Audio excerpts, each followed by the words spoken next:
Assalamualaikum, masih dengan Egar di sini dari channel dari Street Project. Bulan suci Ramadan udah tiba nih, dan kita semua tahu kan, kalau bulan ini adalah waktu yang tepat untuk bersama keluarga dan menikmati hidangan lezat. Nah, di video kali ini, gue akan berbagi dengan teman-teman semua cara membuat foto makanan khas bulan Ramadan yang akan membuat air liur teman-teman mengalir dan yang terbaik dari semuanya. Gue akan membagikan tips dan trik tentang bagaimana kita bisa mengambil foto yang cantik dan menggugah selera untuk disubmit ke Shutterstock. Jadi kalau teman-teman masih pemula, suka fotografi dan makanan untuk dijual di Shutterstock, teman-teman berada di tempat yang tepat nih. Dengan menggabungkan keindahan makanan khas bulan Ramadan dan teknik fotografi, gue akan menunjukkan ke teman-teman bagaimana mengambil foto yang menarik dan menggugah selera. Dari teknik pencahayaan yang tepat sampai pengaturan tata letak yang menarik. Gue akan membahas semua hal yang teman-teman butuhkan untuk menghasilkan foto-foto keren yang bisa teman-teman submit ke Shutterstock dan menghasilkan penghasilan.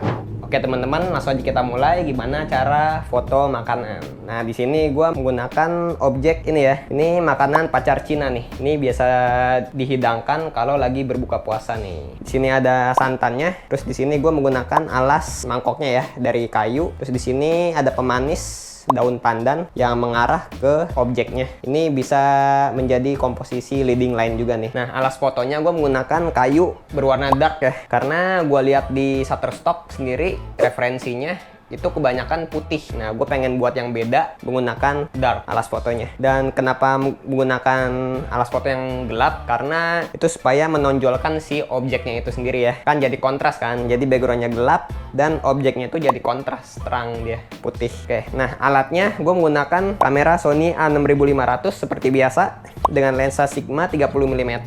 Terus gue menggunakan tripod ya. Untuk pencahayaannya gue menggunakan lighting dari Wilight Ninja 300. Terus gue menggunakan softbox-nya yang ukuran 40 mili. Oke, untuk teman-teman yang tertarik buat beli lighting, nggak perlu yang gede-gede sih. Maksudnya nggak perlu yang mahal-mahal, cukup yang kayak gini cukup sih. Ini nggak begitu mahal ya. Dari Godox juga nih, Godox LED 120C. Kalau nggak salah tuh harganya 300-an nih kalau nggak salah ya. Nanti gue cantumin di deskripsi deh linknya. Nah, terus gue menggunakan alat bantu juga nih. Ini reflektor untuk fill ya. Untuk mengisi pencahayaan di bagian area gelap. Nah, terus jangan lupa teman-teman kalau mau foto makanan, sediakan tisu ya. Ini tisu ini berguna untuk membersihkan area-area yang kotor nih di sininya nih untuk penataannya ya. Oh ya, gue meletakkan lightingnya itu di sebelah sini ya. Jadi sebenarnya ini berlawanan dengan si kameranya. Dan kalau orang bilang tuh backlight. Justru kalau misalnya menurut gue ya, ini menurut gue, foto makanan dibikin backlight itu udah the best sih, udah bagus. Cukup pakai satu lampu aja, terus dibikin backlight itu udah keren. Jangan sampai naruh lightingnya itu di sini nih sejajar sama kamera ya, itu malah kurang menarik, nggak ada dimensinya kan. Kalau misalnya kayak gini, cahaya di sini terang dan di sini tuh ada shadownya. Nah, itu yang bikin fotonya itu lebih berdimensi. Nah, itu dari pencahayaan ya. Dan untuk dari komposisinya sendiri, gue menggunakan komposisi rule of third ya. Ini komposisi yang gampang, komposisi favorit gue juga. Nah, bisa dilihat. Dan teman-teman tuh jangan lupa ya, aktifin gridnya di kameranya kalau mau foto makanan, supaya kita bisa gampang ngatur komposisinya. Nah, bisa dilihat sendiri ya. Di sini gue menggunakan rule of third. Dan si santannya ini sengaja gue jauhin dan gue out framein dikit ya, supaya gue emang pengen fokusnya itu ke si pacar Cinanya ini. Nah, itu dari komposisinya ya, dari tata letak. Dan untuk settingannya menggunakan speed 1/100, f3,2 dan ISO 400. Untuk white balance-nya gue menggunakan Kelvin 5000K.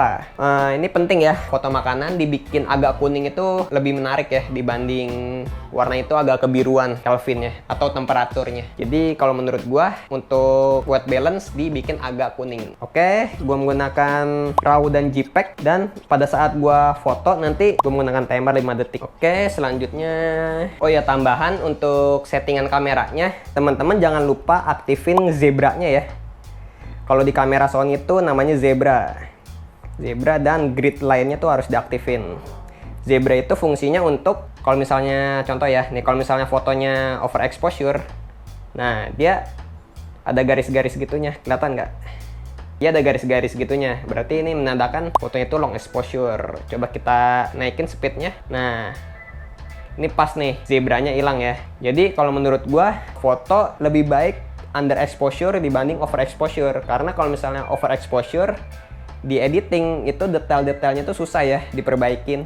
Nah kalau misalnya under itu masih bisa diperbaikin di editing. Nah kayak yang di awal gue bilang tadi ya, sebelum kita foto nih, pastiin di bagian pinggiran-pinggiran mangkoknya itu tuh bersih. Oke, kita bersihin ya, jangan sampai ada noda sedikit pun. Sebenarnya mah bisa aja ya di editing dihilangin, cuman kita meminimalisir di post produksi. Jadi ya kita edit sebatas exposure aja, nggak perlu yang retouch yang macem-macem gitu sih. Oke, yuk langsung. Nah di sini gue menggunakan bantuan reflektor untuk mengisi bagian shadownya.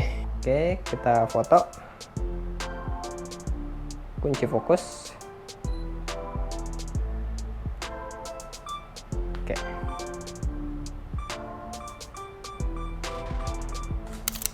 Sip.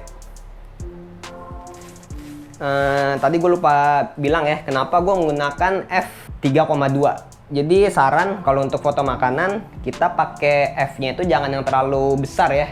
Maksudnya bukaan yang terlalu besar. Karena kalau misalnya pakai bukaan besar itu malah membuat objek fotonya itu jadi nggak tajam. Karena kalau foto makanan itu yang diutamain itu dia detailnya. Detail dari tekstur si makanannya itu sendiri. Nah kalau misalnya kita pakai bukaan besar, itu malah jadinya soft, nggak tajam ya. Jadi gue saranin sih pakai f di 3 ke atas lah ya, 4 boleh lah, aman. Selanjutnya gue posisi portrait ya.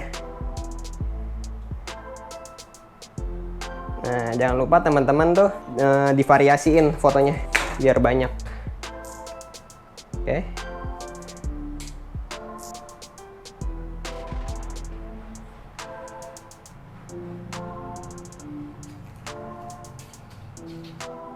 Oke, kunci.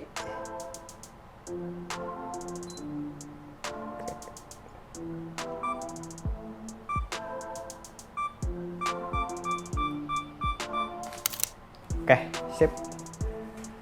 Oke, dapat 2 foto.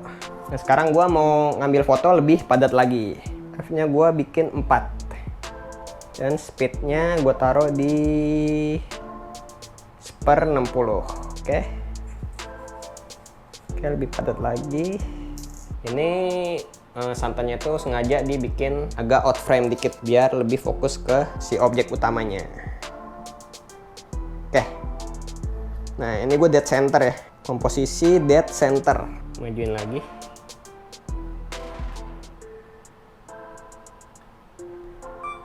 Oke.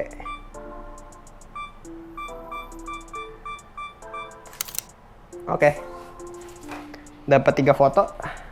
Selanjutnya posisi lebih dekat lagi, cuman ini landscape ya. Oke, landscape. Dan posisinya rule of third seperti biasa. Foto dan kunci dan foto. Oke, sip. Sekarang gue pengen dibikin ruang kosong ya. Jadi gue mau foto menggunakan ininya aja, pacar Cinanya. Taruh sini agak pinggir supaya di sini ada space kosongnya ya. Nah, ini agak pinggir aja nggak apa-apa. Oke, biar di sini gue menyisakan ruang kosong. Nah, fungsinya ruang kosong di sini atau komposisi negatif space itu supaya nanti si desainer itu yang membeli foto kita dia bisa naruh di sini nih teks. Jadi fungsi negatif space dalam fotografi salah satunya itu. Sekarang F-nya itu gua kecilin lagi jadi F8. Oke. Supaya fokusnya itu rata ya.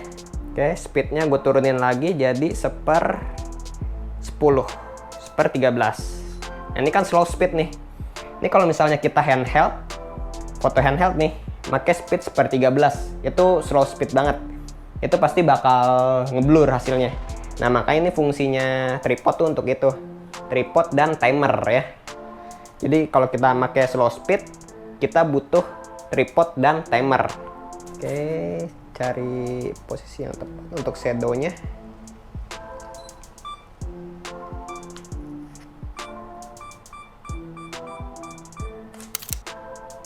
Sip.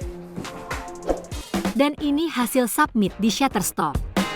Dari 5 yang disubmit, 4 approve, 1 masih pending. Insya Allah approve juga ya guys ya. Oke teman-teman, itu tadi gimana cara membuat foto makanan khas Ramadan untuk dijual di Shutterstock. Dan kalau misalnya dirasa video ini bermanfaat, di-like dong videonya. Bagi teman-teman yang mau request kira-kira bikin tutorial foto apa lagi nih untuk dijual di Shutterstock, bisa komen di kolom komentar ya. Dan buat teman-teman yang belum subscribe, di-subscribe dulu supaya mendapatkan update terbaru di channel ini. Mari kita meraih sukses bersama-sama di Shutterstock. Wassalamualaikum warahmatullahi wabarakatuh.